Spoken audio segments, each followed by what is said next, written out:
નમસ્કાર વિદ્યાર્થીઓ, આજે આપણે ભણીશું સામાજિક વિજ્ઞાનના પ્રકરણ 3 ભારતનો પ્રથમ સ્વાતંત્ર્ય સંગ્રામ ઈસવીસન 1857માં જે ભારતનો પ્રથમ સ્વાતંત્ર્ય સંગ્રામ થયો તેના વિશે ભણવાના છે. માત્ર સ્વાધ્યાયના પ્રશ્નો છે તે અહીંયા આપણે સોલ્વ કરેલા છે. જોઈએ. સ્વાધ્યાયનો પહેલો પ્રશ્ન છે, નીચેના પ્રશ્નોના ઉત્તર એક વાક્યમાં લખો. એટલે કે માત્ર એક જ વાક્યમાં છે તમારે જવાબ લખવાના હોય છે. તેમાં પહેલું, ઈસવીસન 1857ના સંગ્રામનો પ્રથમ શહીદ કોણ હતો? પહેલો શહીદ કોણ હતો ઈસવીસન 1857માં? તો જવાબ આવશે મંગલ પાંડે. મંગલ પાંડે છે એ ઈસવીસન 1857નો પ્રથમ શહીદ ગણાય છે. ત્યારબાદ બીજું, ભારતમાં હિન્દુ મુસ્લિમ એકતા તોડવા અંગ્રેજોએ કઈ નીતિ અપનાવી હતી? હિન્દુ મુસ્લિમ એક હતા એ તોડવા છે અંગ્રેજોએ કઈ નીતિ અપનાવી હતી? તો ભાગલા પાડો અને રાજ કરો એવી નીતિ અપનાવી હતી. ભાગલા પાડવાના અને બજાડવાના અને રાજ કરવાનું. ત્યારબાદ ત્રીજો પ્રશ્ન, ઓખા મંડળ વિસ્તારમાં કોણે કોણે અંગ્રેજોનો જબરજસ્ત પ્રતિકાર કર્યો? ઓખા મંડળમાં કોણે અંગ્રેજોને છે તે જબરદસ્ત લડાઈ કરી, અંગ્રેજો સાથે જબરદસ્ત પ્રતિકાર કર્યો? તો જોધા માણેક અને મૂળુ માણેક એ બંનેએ અંગ્રેજોનો જબરદસ્ત પ્રતિકાર કર્યો. ત્યારબાદ છે ચોથો એક વાક્યનો પ્રશ્ન, ગુજરાતમાં ઈસવીસન 1857ના સ્વાતંત્ર્ય સંગ્રામ સાથે કયા કયા સ્થળો જોડાયેલા છે? 1857માં જે સંગ્રામ થયો તેમાં ગુજરાતમાં કયા કયા સ્થળોએ ભાગ લીધો હતો? તો મોસ્ટ ઓફ તો અમદાવાદ, લુણાવાડા, પાટણ, આણંદ, દ્વારકા અને ઓખા, આ બધા સ્થળોએ છે તે ખૂબ જ સક્રિય રીતે ઈસવીસન 1857માં ભાગ લીધો હતો. ત્યારબાદ છે બીજો પ્રશ્ન, ટૂંક નોંધ લખો. તેમાં પહેલું, ઈસવીસન 1857ના આર્થિક કારણો. આર્થિક રીતે કયા કારણો જવાબદાર હતા જેથી ઈસવીસન 1857નો છે તે સંગ્રામ થયો? તો ઘણા બધા કારણો હતા. એક તો એ કે ભારતમાં જે બ્રિટિશરો આવ્યા, ઇંગ્લેન્ડના જે અંગ્રેજો આવ્યા, તેને ભારતનું આર્થિક શોષણ કર્યું. એટલે કે પૈસા છે તે અંગ્રેજી લોકોને વધુ આપે અને ભારતીય લોકોને ઓછી મજૂરી આપી, એ રીતે શોષણ કર્યું. ભારત જે વિદેશ વ્યાપાર કરતું હતું તે વિદેશ વ્યાપાર કરવા ના દીધો અને તેનો નાશ કર્યો. ભારતને કાચા માલનું સંસ્થાન અને પાકા માલનું બજાર બનાવ્યું. કાચા માલ ભારતમાં ઉત્પાદન થાય અને ત્યારબાદ છે તે ઇંગ્લેન્ડમાં લઈ જવાતો અને ત્યારબાદ ત્યાંથી પાકો માલ આવે તે ભારતને વેચતા તેઓ. એવી રીતે કાચા માલનું સંસ્થાન અને પાકા માલનું ઉત્પાદન બનાવવા માગતા હતા. એટલે જ છે તે સ્વાતંત્ર્ય સંગ્રામ થયો. તેમને જે જરૂરી માલ હતો જેમ કે કપાસ, ગળી, રેશમ, તે ફરજિયાત ભારત પાસે ઉગડાવતા, તેનું વાવેતર કરાવતા, કપાસ, ગળી અને રેશમ. બીજા પક્ષે બીજું છે તે ઉત્પાદન નહોતા કરાવતા. સામે પક્ષે અનાજ કઠોળનું ઉત્પાદન ઘટે તેવી પરિસ્થિતિનું નિર્માણ થયું. અનાજ જરૂરી છે ખાવા માટે, કઠોળ જરૂરી છે તેનું ઉત્પાદન નહીં કરવાનું, આવું ઉત્પાદન કરવાનું, કપાસ, ગળી અને રેશમ, અને એનો ભાવ પણ ઓછો આપે. તો આવી રીતે છે તે ખૂબ જ શોષણ કર્યું. આ અંગ્રેજોની અન્યાયી જકાત નીતિના કારણે ખેડૂત વર્ગ બરબાદ થઈ ગયો. ભારતના એક મહાન વેપારી મથકોનો અંગ્રેજોએ નાશ કરી નાખ્યો. આવા સમયે ભારતમાં વારંવાર પડતા દુષ્કાળોએ ભારતીય પ્રજાના દુઃખમાં વધારો કર્યો.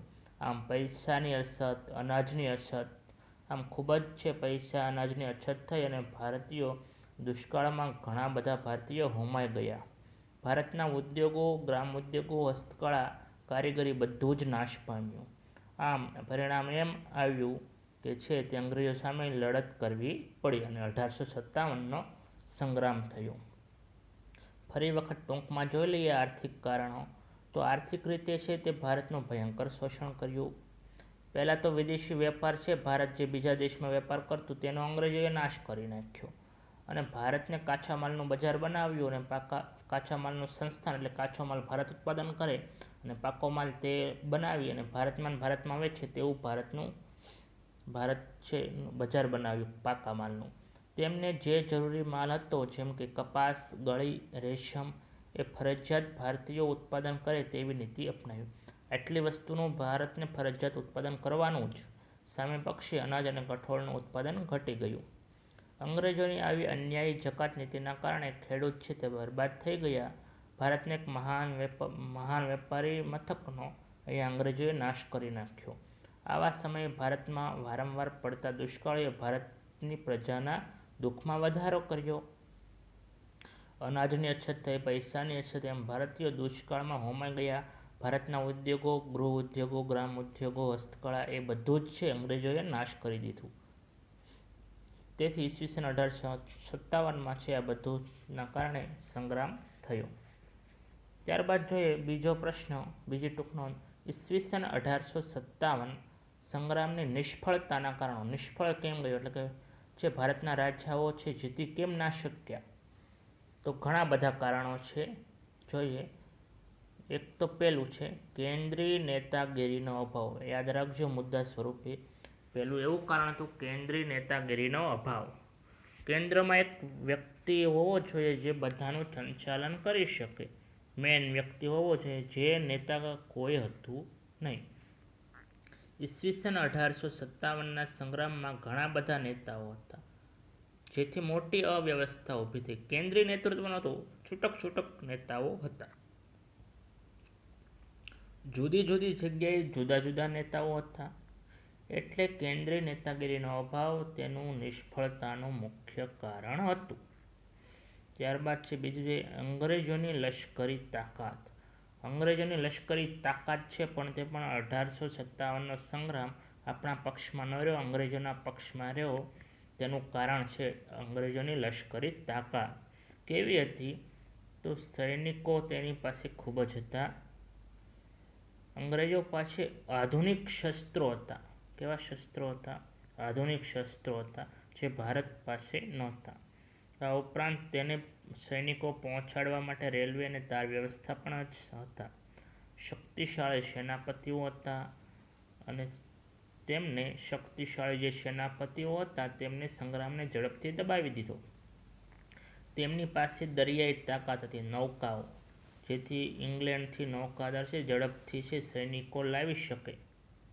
ત્યારબાદ જોઈએ જ્યારે સંગ્રામ કરતા નેતાઓમાં લક્ષ્મીબાઈ અને તાત્યા ટોપે બે જ હારા નેતા હતા, બીજું કોઈ હતું નહીં, જેથી છે સંગ્રામ છે તે નિષ્ફળ ગયો. ત્યારબાદ જોઈએ અન્ય કારણો. એક તો કેન્દ્રીય નેતૃત્વનો અભાવ, બીજું અંગ્રેજોની લશ્કરી તાકાત, ત્રીજું અન્ય જુદા જુદા કારણો વિશે જોઈએ. મોટા ભાગના રાજાઓ છે સંગ્રામથી દૂર રહ્યા હતા. એટલું જ નહીં, હૈદરાબાદ, કાશ્મીર, પટિયાલા, ઇન્દોર, ગ્વાલિયર, વડોદરા અને ભોપાલના શાસકોએ તો અંગ્રેજોને સહકાર આપ્યો હતો. અંગ્રેજોને સહકાર આપે ને ભારતનો ન આપે તો અંગ્રેજોને સ્પષ્ટ છે કે જીતી શકે. એટલે આ બધા શાસકો છે તેને તો અંગ્રેજોને સહકાર આપ્યો હતો. શીખો અને ગુરખાઓએ પણ અંગ્રેજોના પક્ષે લડ્યા હતા. આમ આમનો ફાળો પણ છે તે સંગ્રામ નિષ્ફળ નીવડવાનું કારણ છે. શિક્ષિતો અને બુદ્ધિજીવીઓ છે તે પણ આ સંગ્રામથી દૂર રહ્યા હતા. એટલે પણ એનું કારણ છે કે આપણો સ્વાતંત્ર્ય સંગ્રામ નિષ્ફળ રહ્યો. આના કારણે સંગ્રામ સમગ્ર ભારતમાં ન ફેલાયો અને સંગ્રામ છે તે નિષ્ફળ ગયો. ત્યારબાદ જોઈએ પ્રશ્નોના મુદ્દાસર ઉત્તર જોઈએ. પહેલો પ્રશ્ન, ઈસવીસન 1857ના સ્વાતંત્ર્ય સંગ્રામ માટેના જવાબદાર કારણો વિશે નોંધ લખો. હમણાં જે જોયું હતું એ શું હતું? હમણાં જોયું હતું તે નિષ્ફળ જવાના કારણો હતા અને આર્થિક કારણો હતા. ઈસવીસન 1857 એક તો આર્થિક કારણો, ત્યારબાદ હતું કે નિષ્ફળતાના કારણો શું હતા. હવે અહીંયા છે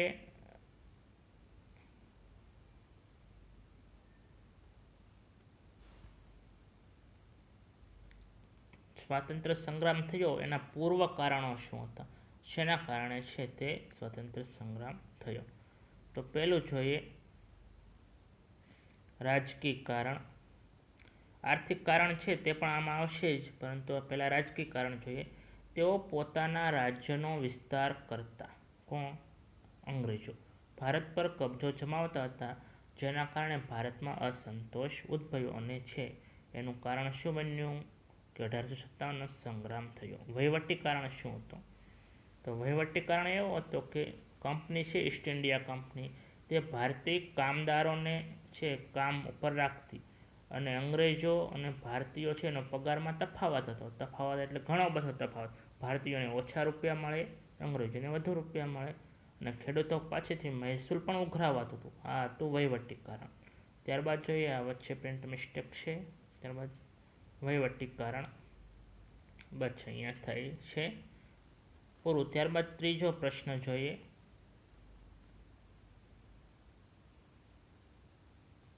ત્રીજો પ્રશ્ન એવો છે કે કેન્દ્રીય નેતાગીરીનો અભાવ એ ઈસવીસન 1857ના સ્વાતંત્ર્ય સંગ્રામનું નિષ્ફળતાનું મુખ્ય કારણ છે. વિધાન સમજાવો.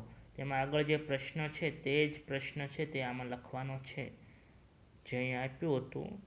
ઈસવીસન 1857ની સંગ્રામની નિષ્ફળતાના કારણો. તેમાં એક પહેલો મુદ્દો એવો છે કેન્દ્રીય નેતાગીરીનો અભાવ. તે જ પ્રશ્નનો જવાબ છે તે આપણે હમણાં જોયો એ પ્રશ્નમાં આવશે. પૂછ્યું છે એવું કે વિધાન સમજાવવાનું છે કે કેન્દ્રીય નેતાગીરીનો અભાવ એ એક કારણ છે 1857 સંગ્રામ નિષ્ફળ જવાનું. તો જોઈ લઈએ. ઈસવીસન 1857ના સંગ્રામમાં ઘણા બધા નેતાઓ હતા, જેથી મોટી અવ્યવસ્થા ઊભી થઈ. જુદી જુદી જગ્યાએ જુદા જુદા નેતાઓ હતા, એટલે છે કેન્દ્રીય કોઈ નેતૃત્વ નહોતું, અને આ છે તેના કારણે એવું થયું કેન્દ્રીય નેતાગીરી નહોતી, એનું છે નિષ્ફળ જવાનું કારણ બન્યું. જેમ કે તાત્યા ટોપે અને રાણી લક્ષ્મીબાઈ છે એ અલગ અલગ નેતા હતા, કોઈ કેન્દ્રના નેતા ન હતા.